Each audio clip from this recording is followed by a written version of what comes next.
గురుభ్యో నమ.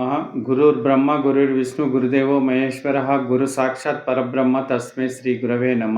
భక్తాదులందరికీ నమస్కారం తెలుపుతూ ఈరోజు వచ్చే వీడియో ఏంటంటే పోతులూరు వీరబ్రహ్మేంద్రుల స్వాముల వారి యొక్క కాళికాంబ సప్తసతి అని పద్యాలు కొన్ని వేమన పద్యాల్లాగానే ఉంటాయి. కేవలము 4 చరణాలే ఉంటాయి. చాలా చక్కగా ఆయనే మనకు జ్ఞానాన్ని అందించి ఉన్నారు.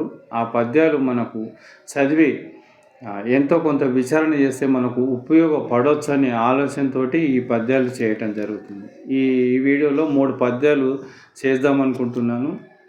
సింపుల్గా మనకు వేమన గారు ఆయన ఏం చెప్తున్నారు, బయట చదువులు చదివితేంది అంటే వాచార్థం బుక్కులు చదివితే ఏ ఫలితం వస్తుంది, తర్వాత మానసికంగా చేస్తే ఏ ఫలితం వస్తుంది, ఇలాంటి పద్యాలు మనకు చెప్పి ఉన్నారు. కనుక మనము బయట చేసే ఫలితం ఏంది, లోపల చేసే ఫలితం ఏంది ఈ పద్య రూపకంగా మనకు చెప్పి ఉన్నారు. కనుక మనం అది విచారణ చేసి మనము ఎంతో కొంత జ్ఞానాన్ని తీసుకొని ఆచరిస్తే బాగుంటుందనే ఆలోచనతో ఈ వీడియో చేయటం జరుగుతుంది. ఇక్కడ మనకు పద్య రూపకంగా వచ్చేసి 4 చరణాలే ఉంటుంది. వేమన పద్యం లాగానే ఉంటాయి, కానీ చక్కగా మనకు అందించి ఉన్నారు. అది మనం ఇప్పుడు చదువుతాము.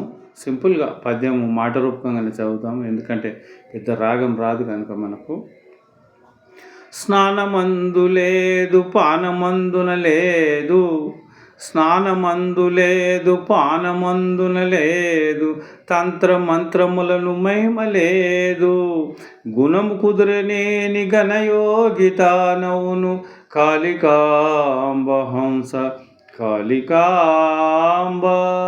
ఎంత చక్కగా మనకు చెప్పినారు. స్నానమందు లేదు పానమందున లేదు, మంత్రతంత్రములను మహిమ లేదు, గుణము కుదరనేని ఘనయోగితానవును కాళికాంబ హంస కాళికాంబ.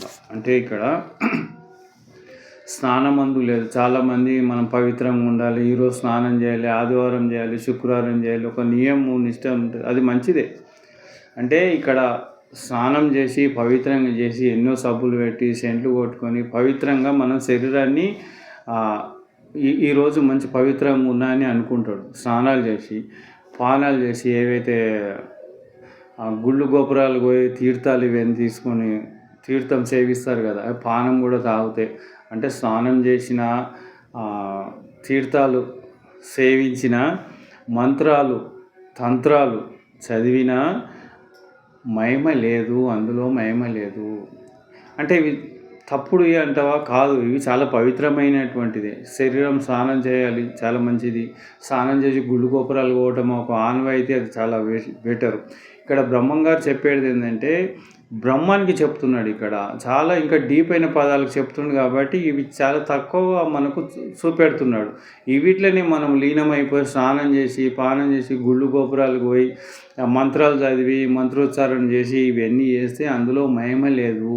నువ్వు సద్గతి కావాలి, జన్మరహితం కావాలంటే ఇంతకన్నా మీరాలనేది ఈ పద్యంలో చెప్తున్నారు మనకు. అంటే ఇక్కడ ఏంటంటే గుణం కుదిరేని ఘనయోగితాను, గుణం కుదరాలి ఇక్కడ. ఎందుకంటే గుణము ఎన్నో జన్మల నుండి పాకురు పట్టుకొని వస్తుంది. సంచితము ప్రారంధము ఆగమని 3 జన్మల హిస్టరీ మనకు ఉంటుంది. అంటే ఎన్నెన్నో జన్మలు ఎత్తినాము, ఎన్నెన్నో జన్మల నుండి ఆ గుణము పాకురు బట్టి ఇష్టానుసారంగా అది నడుస్తూ ఉంది.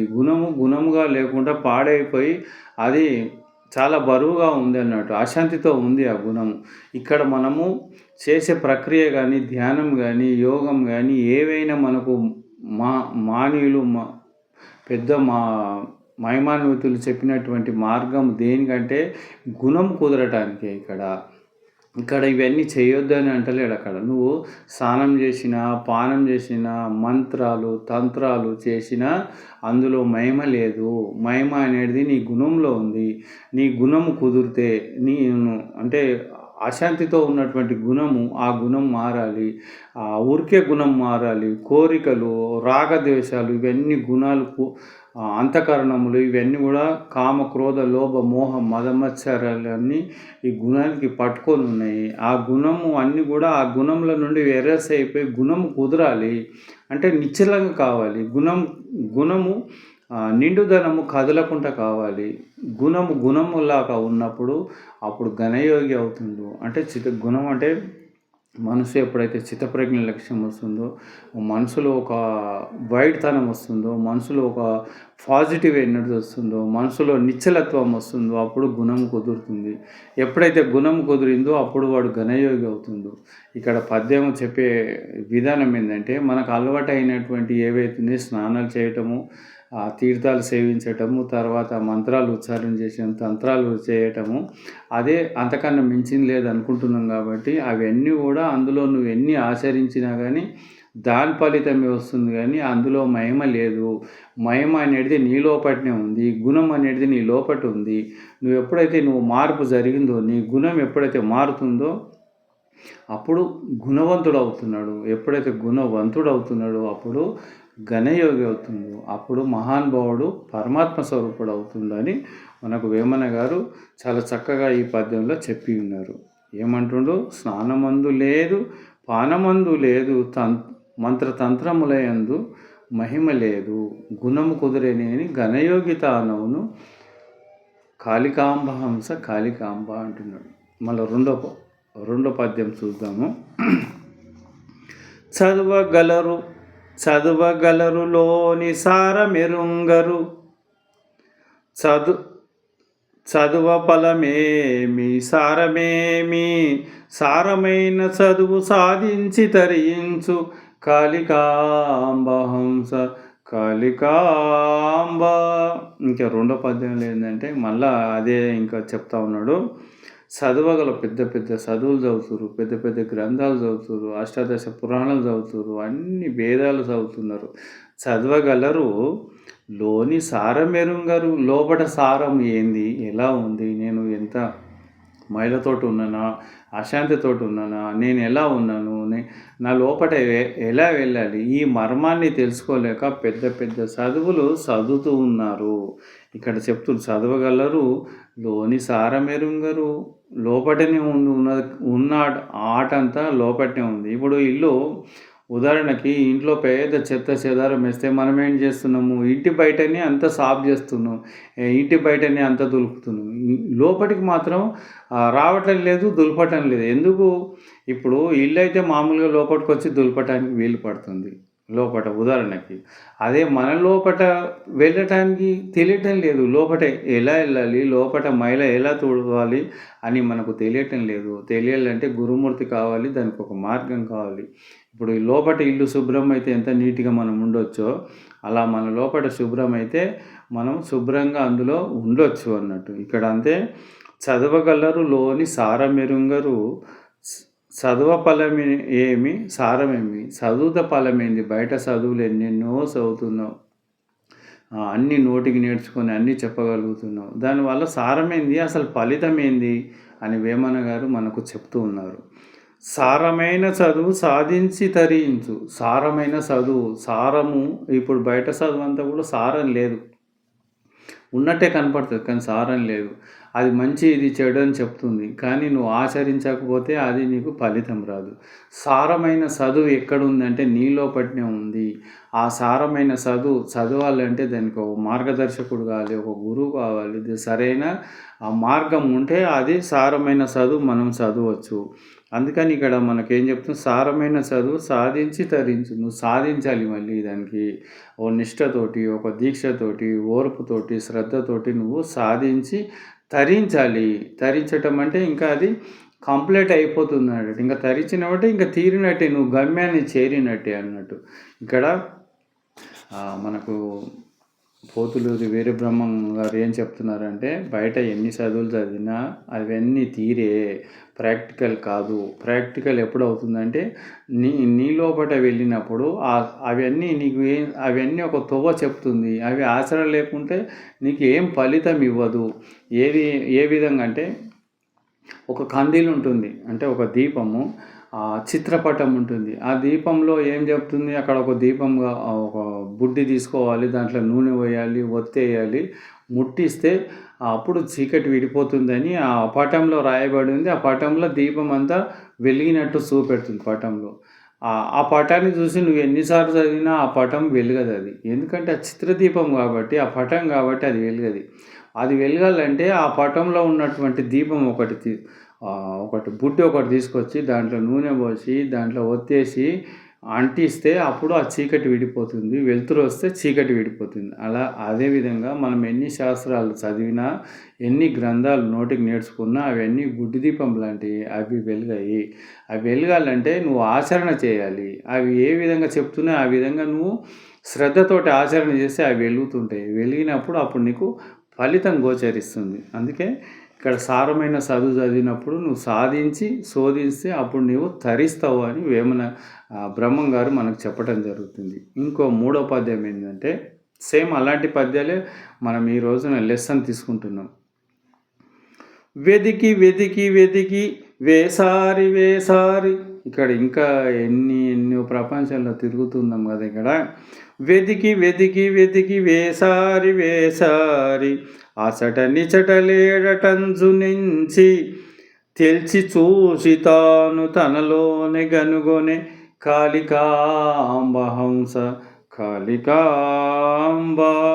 ఇక్కడ ఇంకా ఆతృతతో మనసు లోపల చాలామంది వెతుకుతలేరు. ఎందుకంటే వాళ్ళకి ఇంకా ఆతృత, ముముక్షత్వం లోపడి తపన, ఆకలి, మానసిక ఆకలి లేదు, తడపు లేదు, దాంట్లో కావాలని లేదు. ఇక్కడ వెతుకుతుడు ముముక్షు.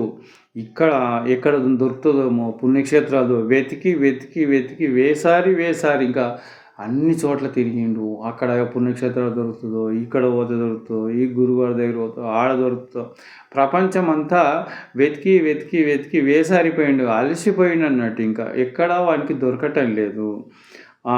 అచట నిచట లేడటంచు నెంచి, ఇంకా అక్కడ ఇక్కడ లేడు. ఇక్కడ మనకు ఎంత క్లియర్గా చెప్తున్నారు బ్రహ్మం గారు అంటే, ఫస్ట్ మనిషి వెతకాలి. అక్కడ వెతికిండు, ఆడ దొరుకుతుండా, ఈడ దొరుకుతుండా అంటే తిరిగితే చివరికి వాడు వేసారిపోతుండు. అక్కడ వానికి అశాంతి దొరుకుతుంది. ఆ శాంతి అనేది దొరకటం లేదు. అప్పుడు వాడు తిరిగి అలసిపోయి వేసారిపోయినాక అప్పుడు వానికి అర్థమవుతుంది, అక్కడ దొరకడు, ఇక్కడ దొరకడు, ఎక్కడ పోయినా కానీ ఇదంతా మాయనే జాలం ఉంది, ఎక్కడ లేడు అసలు అని తెలుసుకొని తాను తనలోపడినే దొరుకుతాడనే భావంతో తనలోనే కనుగొనే, అంటే తనలోపడినే వాడు కనుక్కుంటాడు అన్నట్టు. ఇంకా అప్పుడు అంటే అంత ప్రాసెస్ అవుతుంది అక్కడ, ఎంత తడపతోటి ఉంది. అప్పుడు సరైన గురుమూర్తి దొరికి వానికి ఆకలిగా బాగుంటే ఆ దైవమే ఒక గురుమూర్తిగా వచ్చేసి సరైన మార్గం ఇచ్చినప్పుడు అప్పుడు బయట తిరగకుండా లోపలికి వెళ్ళి తన లోపలనే కనుక్కున్నాడు. అక్కడ ఇక్కడ ఎక్కడ లేదు, బయట తిరిగితే అసలు లేదు కనుక మన లోపలనే మనం వెళ్తే ఆ మార్గాన్ని పట్టుకొని లోపలికి వెళ్ళినటువంటి వాడు తనలోనే కనుగొనెను కాళికాంబ హంస కాళికాంబ. తన లోపల కనుక్కున్నప్పుడు అప్పుడు కంప్లీట్ అయిపోతుంది. అప్పుడు తృప్తుడు అవుతుండు, గనుడు అవుతుండు, ప్రశాంత చిత్తుడు అవుతుండు. అప్పుడు శాస్త్రం ఉన్న ప్రకారంగా తన లైట్ లాగా వెలిగి ఆ ప్రశాంత స్థితి తనకు వస్తుంది. ఇక్కడ ఈ 3 పద్యాలు మనకు ఇక్కడ ఏం చెప్తున్నాడు, 3 పద్యాల అర్థం ఏంటంటే, ఫస్ట్ స్నానం చేసినా, పానం చేసినా, ఇంకా రకరకాల మంత్రాలు చేసినా, ఏం చేసినా అక్కడ అన్నీ బయటే, కానీ దానివల్ల ఆ పరమాత్మ యొక్క ఆనందం కానీ గుణం కానీ కుదరటం లేదు. ఎప్పుడైతే గుణం కుదిరిందో వాడు పరబ్రహ్మ స్వరూపుడు అవుతుండు. మళ్ళా పెద్ద చదువులు చదువుతారు కానీ తన లోపల చదవలేకపోతున్నారు. ఇంకా తన లోపల బయట చదువు ఏం ఫలితం వస్తుంది, దానివల్ల వచ్చే లాభం ఏంటి అని ఇక్కడ మనకు పోతులూరి బ్రహ్మం గారు మనకు చెప్పడం జరుగుతుంది. సారమైన చదువు బయట లేదు, నీ లోపలనే ఉంది. నీ లోపల నువ్వు నిరంతరం ప్రయత్నం చేసినప్పుడు ఆ సారమైన చదువు నీకు అందినప్పుడు నువ్వు అప్పుడు తరించే మార్గం నీకు లభ్యమవుతుంది. అది సాధించి తరించాలి అని చెప్తున్నాడు. తర్వాత ఎన్నెన్నో వెతకాలి, అక్కడ తిరగాలి, ఇక్కడ తిరగాలి, ఆ తపన అవన్నీ మన లోపల ఉన్నప్పుడు మనం ముందుకు వెళ్తుంటాం అన్నట్టు. అంటే బయట ఇక తిరిగి వేసారి ఇంకా అలసిపోయిన తర్వాత ఇక్కడ అక్కడ దొరకదు, నా లోపలనే ఉంది అని మనము తెలుసుకొని, గురుమూర్తిని తెలుసుకొని ఆ మార్గం లోపల తన లోపల వెళ్ళినప్పుడు అప్పుడు ఆత్మస్వరూపుడై ఆనంద స్వరూపుడు అవుతుంది. అప్పుడు బ్రహ్మానందం పరమసుఖతం కేవలం జ్ఞానమూర్తి అంటున్నాడు. అప్పుడు అంటే మనకి ఇక్కడ వేమన గారు కానీ బ్రహ్మం గారు కానీ అందరూ వేదాలు కానీ ఉపనిషత్తులు కానీ చెప్పేటి అంతా ఏంటంటే ఉన్నది ఒకటే వస్తువు. ఆ వస్తువు అంతటా నిండుకొని ఉన్నది. అది బయట ఉంది, లోపట ఉంది. కానీ మనం తెలుసుకునేటిది మాత్రం మన లోపటనే ప్రయాణించాలి. బయట ఉన్నప్పటికి కూడా మనకు బయట దొరకదు. ఎందుకంటే ఈ కంటితో కనపడేది కాదు. అది మానసిక మనోనేత్రం అంటారు, లేదా జ్ఞాననేత్రం అంటారు. అది ఉదయించాలి. మన లోపల ఉదయించాలంటే మన శరీరంలో 72,000 నాడులు ఉంటాయి. అవి మనము లోపలికి వెళ్ళి నిశ్చలంగా మంట పెట్టాలి. జ్ఞానాగ్నితోటి కర్మలు దగ్ధం చేస్తే అవి మెల్లమెల్లగా అవి యాక్టివేట్ అయ్యి చక్రాల నుండి అవి ఊర్జో వచ్చి లోపలికి ఆ పాజిటివ్ ఎనర్జీ మున్ముందు 72,000 నాడుల్లో మెల్లమెల్లగా యాక్టివేట్ అయినప్పుడు అప్పుడు మన లోపలికి వెళ్ళినప్పుడు మన లోపల మనం ఎవరో మనకు క్లియర్గా తెలుస్తుంది. తెలిసినప్పుడు అప్పుడు అంతటా సప్లై అయిపోయి ఆయన ముఖవర్చస్సు, ఆయన స్థితి, లక్షణాలు, మాట అన్నీ కూడా ఘనంగా ఉంటాయి. అతను ఒక చెట్టు లాంటి వాడు అవుతాడు, ఇతరులకు నీడనిచ్చేవాడు అవుతాడు, లేదా ఒక వెలుతురు, ఒక పాజిటివ్ ఎనర్జీ ఉంటాడు. ఆయన ఎక్కడ పోతే అక్కడ సిద్ధంగా ఉంటుంది. ఆ వెలుతురులో అందరూ ఆ నీడలో సెద తీర్చుకుంటూ ఉంటారు. అక్కడ మహానుభావుడు అవుతాడు, మహనీయుడు అవుతుండు అన్నట్టు. అలాంటి కావటానికే మనము ఎంతో సాధన చేసి, సరైన సాధన చేసి గుణం మార్చే ప్రయత్నం చేస్తే, మన మనసు మారితే మనం ఎంతో ముందుకు వెళ్ళి జ్ఞానవంతులు అవుతారనే ఆలోచనతోటి అందరు ధ్యానులు కావాలనే ఆశతోటి చెప్తూ నేను సెలవు తీసుకుంటున్నాను. జై గురుదత్త.